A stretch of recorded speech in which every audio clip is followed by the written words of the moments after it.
Hello there. Welcome to Section 4 of your free seminar. Let's talk about exchange-traded funds, ETFs, which started in 1990. This is passive investing, your alternative to mutual funds. ETFs are essentially index funds that mirror the market. It tracks performance holding the constituents or representative sample of stocks in the index. So they give you exposure to an index, like the S&P 500, for example. You can buy and sell these ETFs at low commission charges daily. Think of it as like buying the supermarket in our previous analogy. Let's compare both, starting with a graphical depiction of a mutual fund. In a mutual fund, investors buy shares at, let's say, $50,000. The mutual fund then buys $50,000 worth of stock at the end of day net asset value. When the investor wants to redeem or sell $50,000 worth of the mutual fund, the fund then goes on to sell $50,000 worth of stock.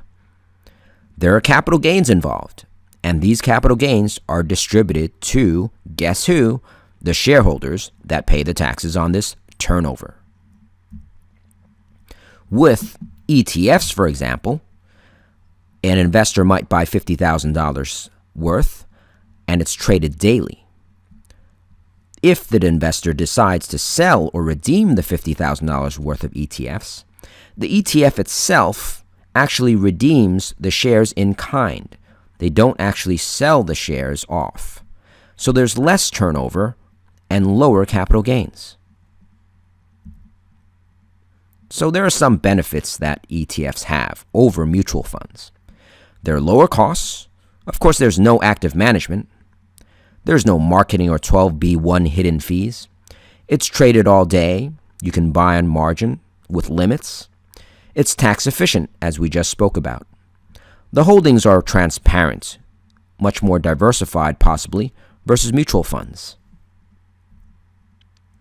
So let's summarize in a table. Mutual funds versus ETFs. Mutual funds are active, try and pick the best eggs, for example. Trade at the end of day net asset value. The turnover does vary, so watch out for that. There are taxes, one on the capital gains, and there are costs to operate them per year, 1 to 2%. There are loads, as we talked about. With ETFs, it's passive, buying the basket, trades continuously. The turnover should be lower, and therefore the taxes, and the costs in terms of commission are 0.2, sometimes as low as 0.1, to up to 0.5%. So you can clearly see there are savings from an operating standpoint and an expense standpoint. But why do you just want to be average? Well, it's hard to consistently beat the market.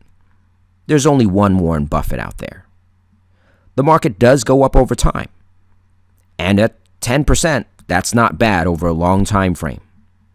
So the real question is, do you have the time and expertise to really analyze mutual funds or to pick your own stocks? Well, if you don't have the time and expertise to research the best funds and stocks, then average is just fine.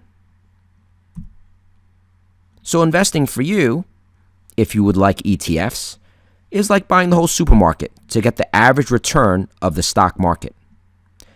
Great investing can be like cooking a great steak. Marinate it once and leave it alone. Is it just that simple? Well, don't worry. MoneyPangs is here to explain further in our next section.